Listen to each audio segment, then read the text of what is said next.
Finally, Iran is permanently prohibited from pursuing a nuclear weapon under the Nuclear Non-Proliferation Treaty.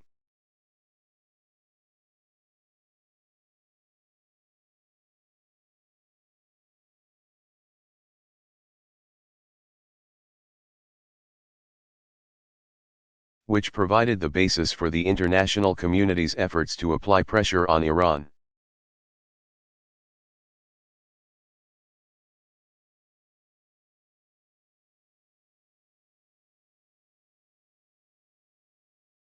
As Iran takes steps to implement this deal,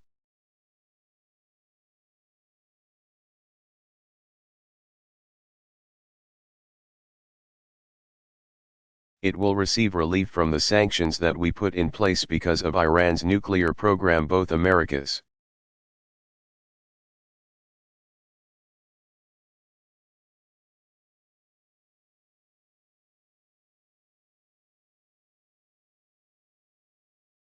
Own sanctions and sanctions imposed by the United Nations Security Council.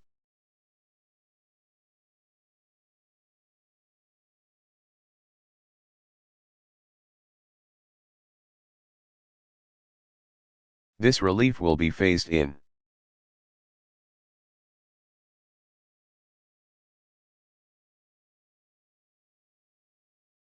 Iran must complete key nuclear steps before it begins to receive new sanctions relief.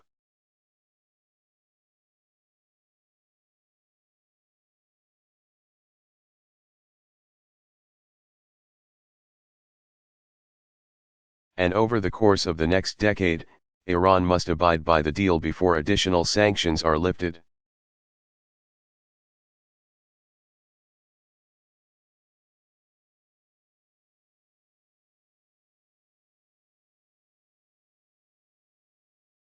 Including 5 years for restrictions related to arms, and 8 years for restrictions related to ballistic missiles.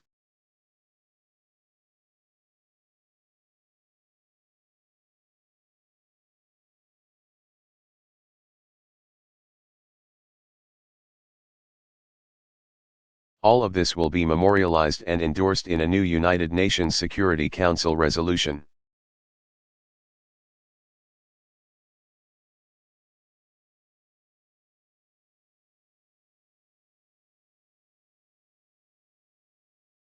And if Iran violates the deal, all of these sanctions will snap back into place.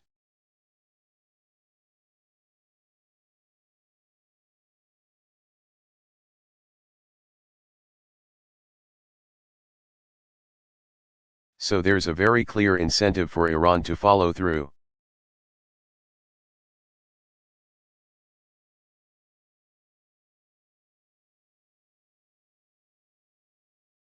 And there are very real consequences for a violation.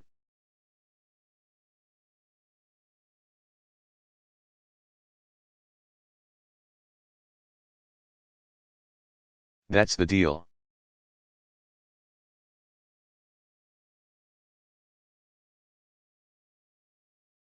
It has the full backing of the international community.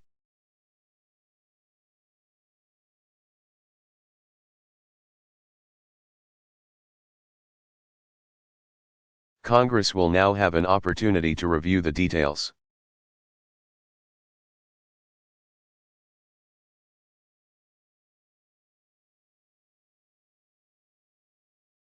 And my administration stands ready to provide extensive briefings on how this will move forward.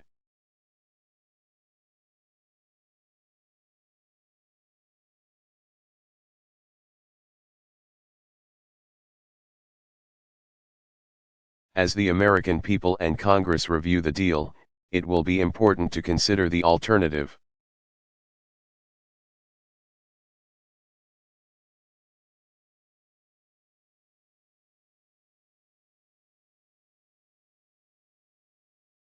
Consider what happens in a world without this deal.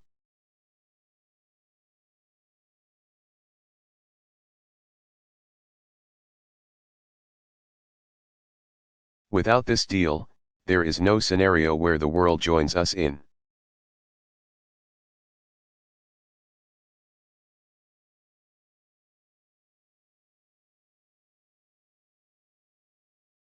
sanctioning Iran until it completely dismantles its nuclear program.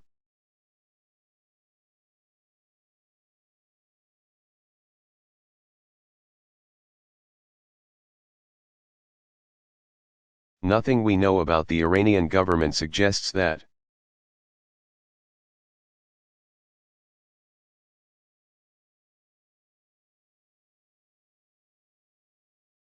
It would simply capitulate under that kind of pressure.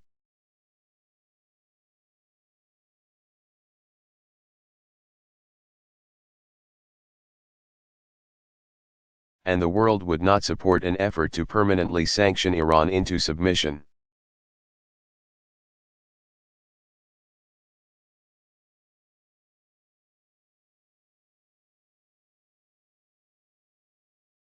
We put sanctions in place to get a diplomatic resolution, and that is what we have done.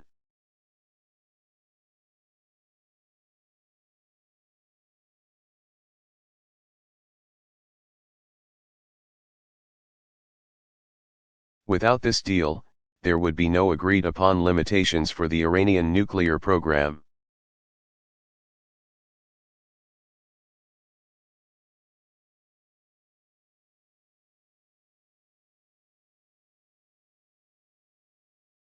Iran could produce, operate, and test more and more centrifuges.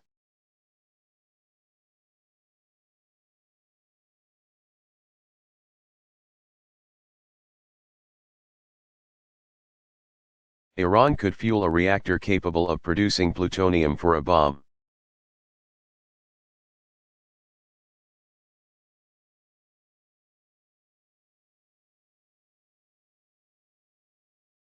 And we would not have any of the inspections that allow us to detect a covert nuclear weapons program.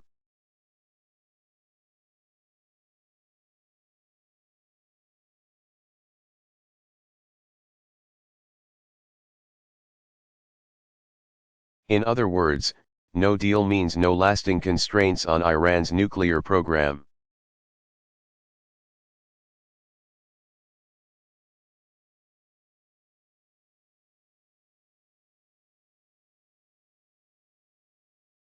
Such a scenario would make it more likely that other countries in the region would feel compelled to pursue their own nuclear programs.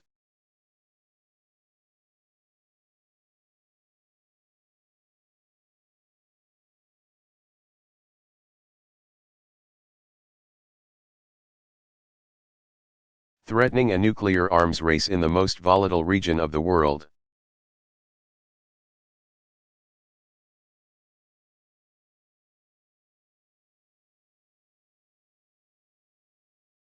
It would also present the United States with fewer and less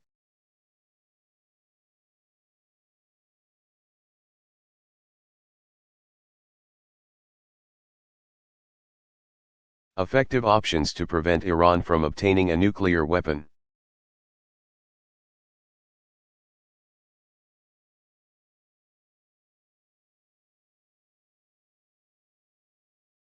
I've been president and commander-in-chief for over 6 years now.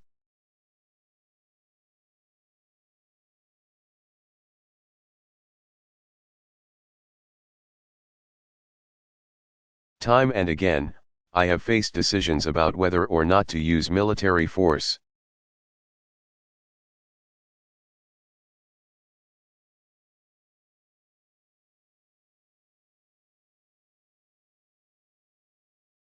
It's the gravest decision that any president has to make.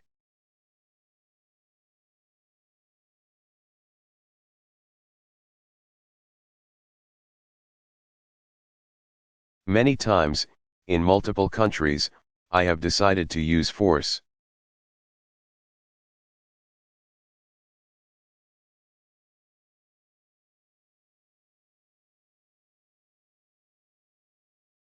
And I will never hesitate to do so when it is in our national security interest. I strongly believe that.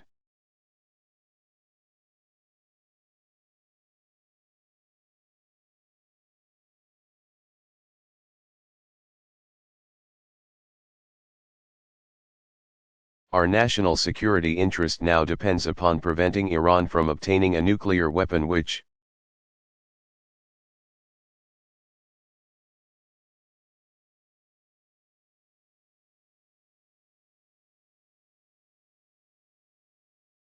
means that without a diplomatic resolution, either I or a future U.S.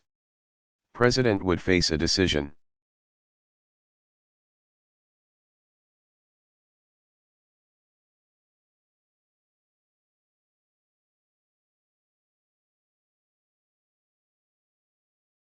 about whether or not to allow Iran to obtain a nuclear weapon or whether to use our military to stop it.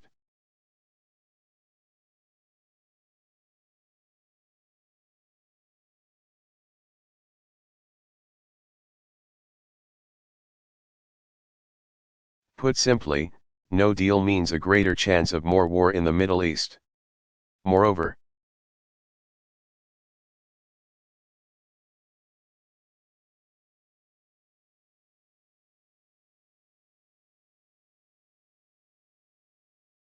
we give nothing up by testing whether or not this problem can be solved peacefully.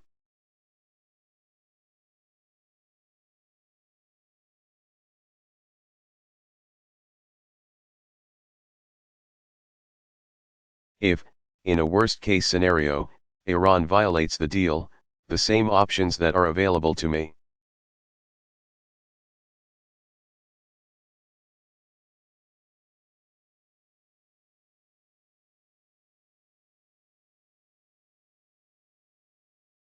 Today will be available to any US president in the future. And I have no doubt that 10 or 15 years from now,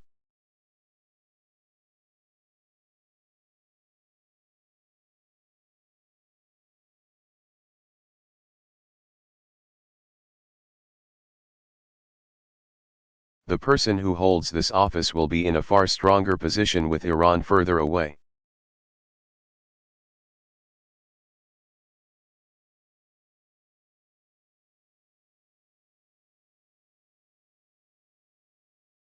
From a weapon and with the inspections and transparency that allow us to monitor the Iranian program.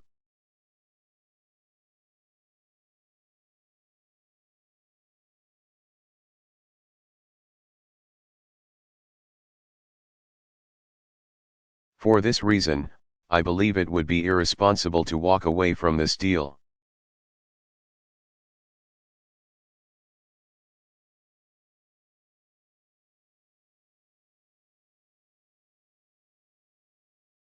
But on such a tough issue, it is important that the American people and their representatives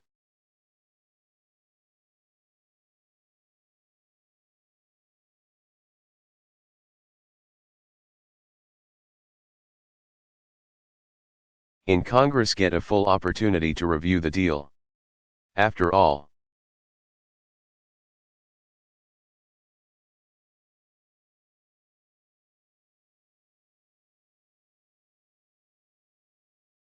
the details matter.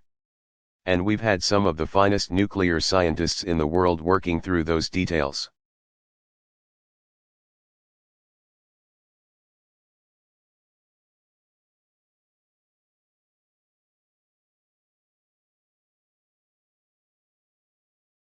And we're dealing with a country, Iran, that has been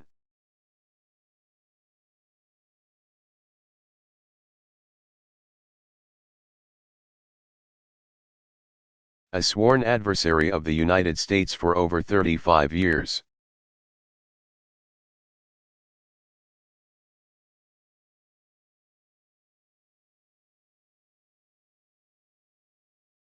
So I welcome a robust debate in Congress on this issue, and I welcome scrutiny of the details of this agreement.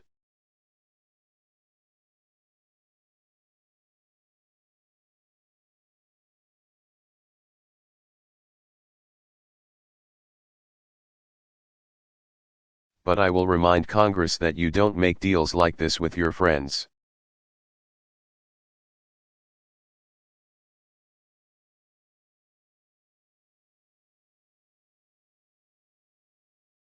We negotiated arms control agreements with the Soviet Union when that nation was committed to our destruction.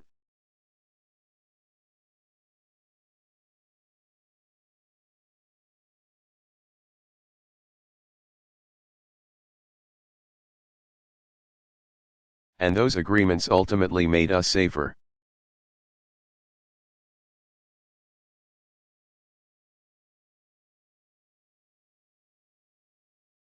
I am confident that this deal will meet the national security interest of the United States and our allies.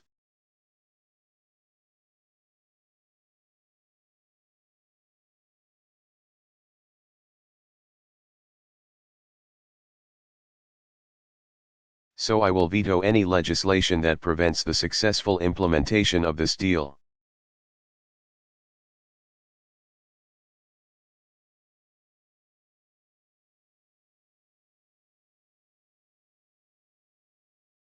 We do not have to accept an inevitable spiral into conflict.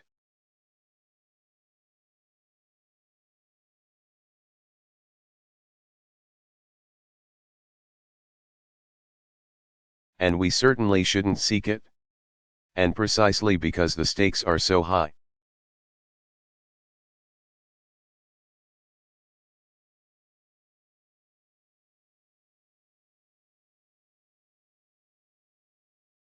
This is not the time for politics or posturing.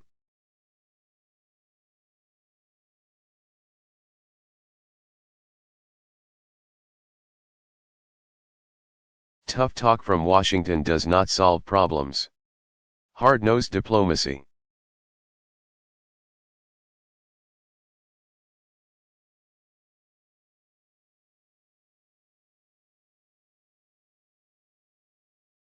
Leadership that has united the world's major powers offers a more effective way to verify that Iran is not pursuing a nuclear weapon.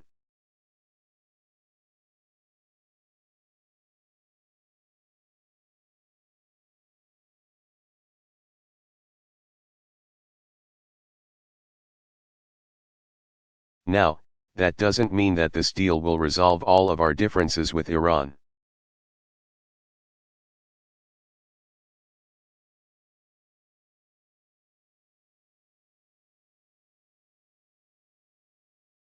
We share the concerns expressed by many of our friends in the Middle East, including Israel and the Gulf states.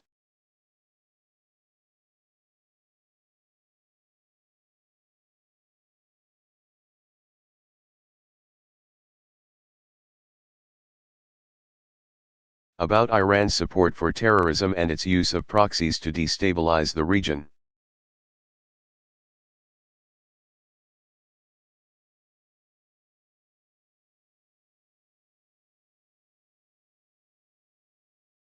But that is precisely why we are taking this step, because an Iran armed with a nuclear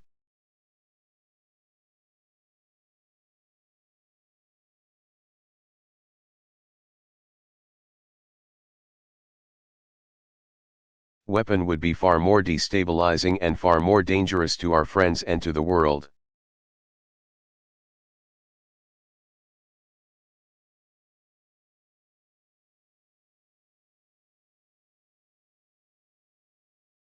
Meanwhile, we will maintain our own sanctions related to Iran's support for terrorism.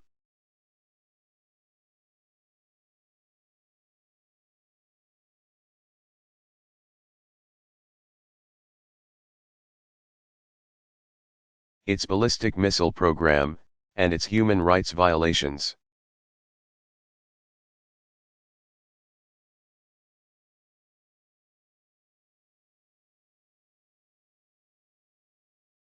We will continue our unprecedented efforts to strengthen Israel's security.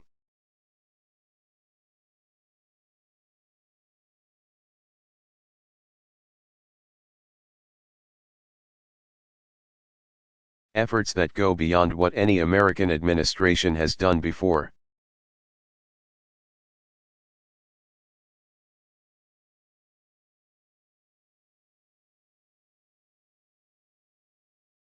And we will continue the work we began at Camp David to elevate our partnership with the Gulf.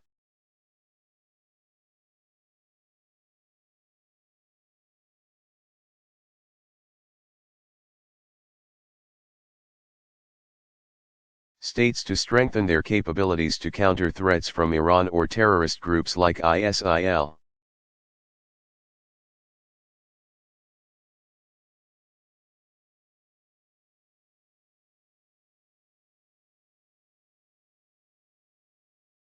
However, I believe that we must continue to test whether or not this region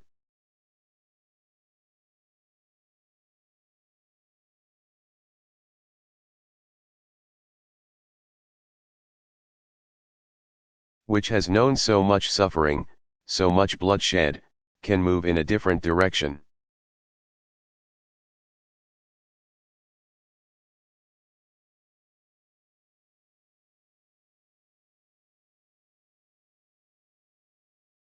Time and again, I have made clear to the Iranian people that we will always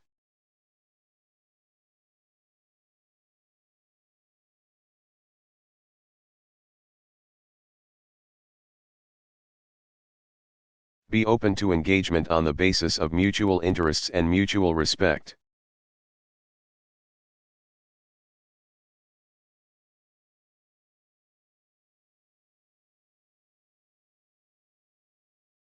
Our differences are real and the difficult history between our nations cannot be ignored.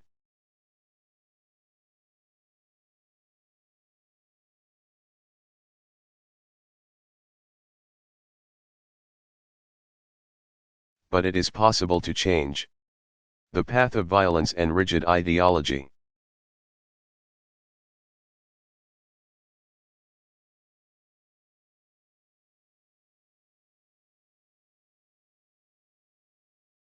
A foreign policy based on threats to attack your neighbors or eradicate Israel, that's a dead end.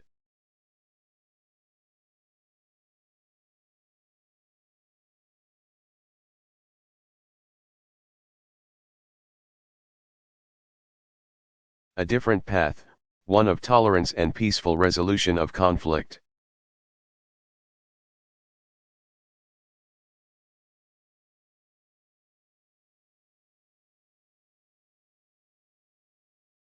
Leads to more integration into the global economy, more engagement with the international community.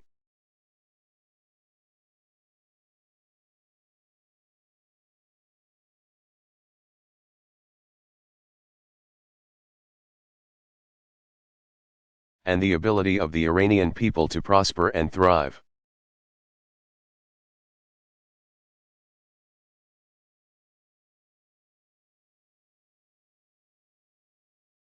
This deal offers an opportunity to move in a new direction.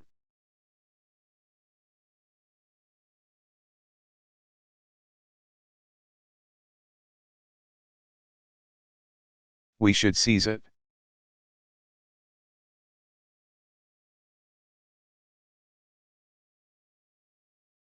We have come a long way to reach this point, decades of an Iranian nuclear program.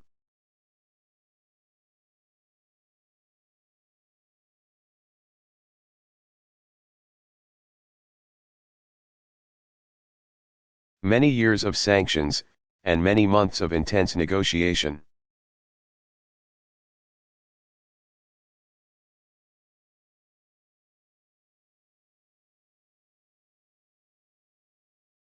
Today, I want to thank the members of Congress from both parties who helped us put in place the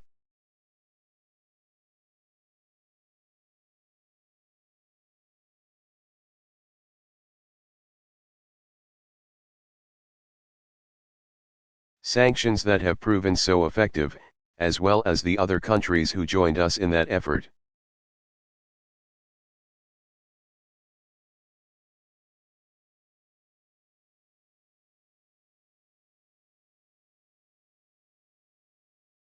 I want to thank our negotiating partners, the United Kingdom, France, Germany, Russia,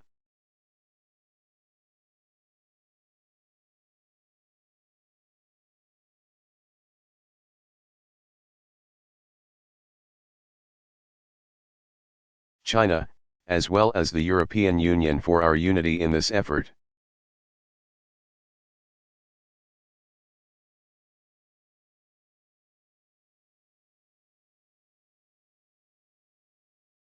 Which showed that the world can do remarkable things when we share a vision of peacefully addressing conflicts.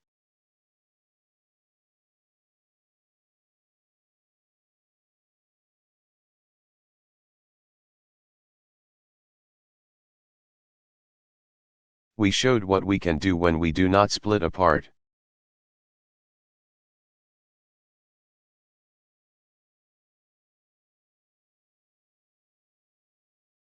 And finally, I want to thank the American negotiating team.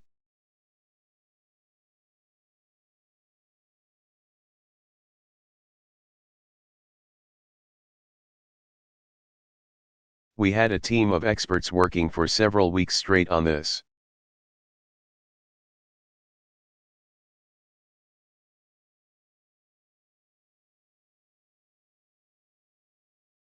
Including our Secretary of Energy, Ernie Moniz.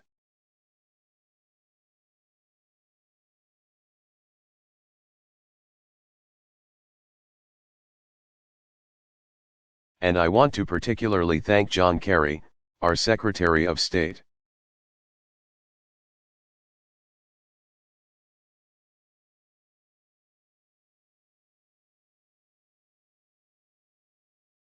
Who began his service to this country more than 4 decades ago when he put on our uniform and went off to war.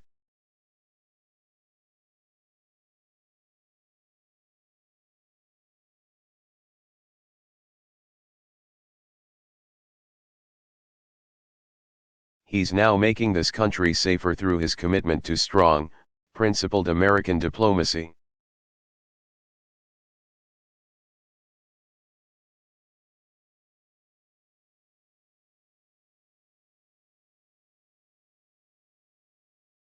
History shows that America must lead not just with our might, but with our principles.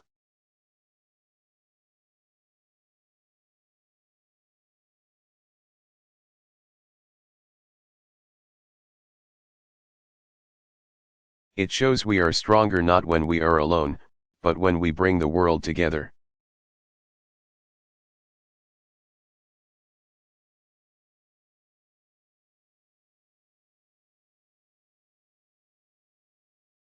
Today's announcement marks one more chapter in this pursuit of a safer and more helpful and more hopeful world.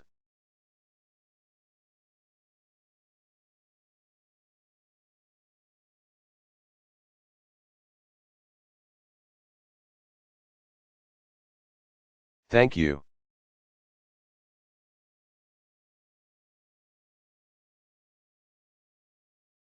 God bless you. And God bless the United States of America.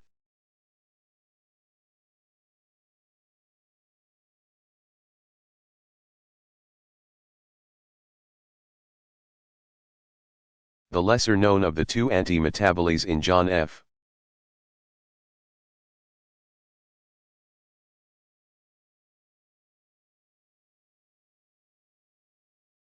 Kennedy's presidential inaugural address, also used in Kennedy's first address to the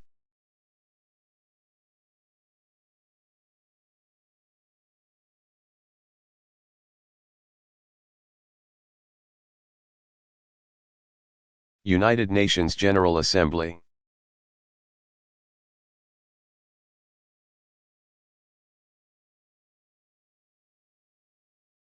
In referring to the Iran nuclear negotiations, President Obama has used the figured phrase at least.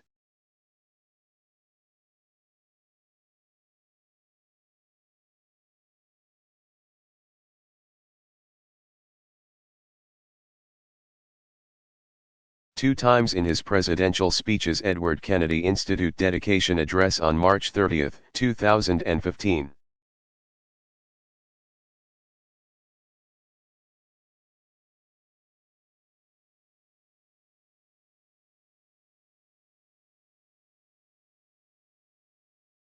And the Iran Nuclear Agreement Framework Address on April 2, 2015. Senator Obama used the figured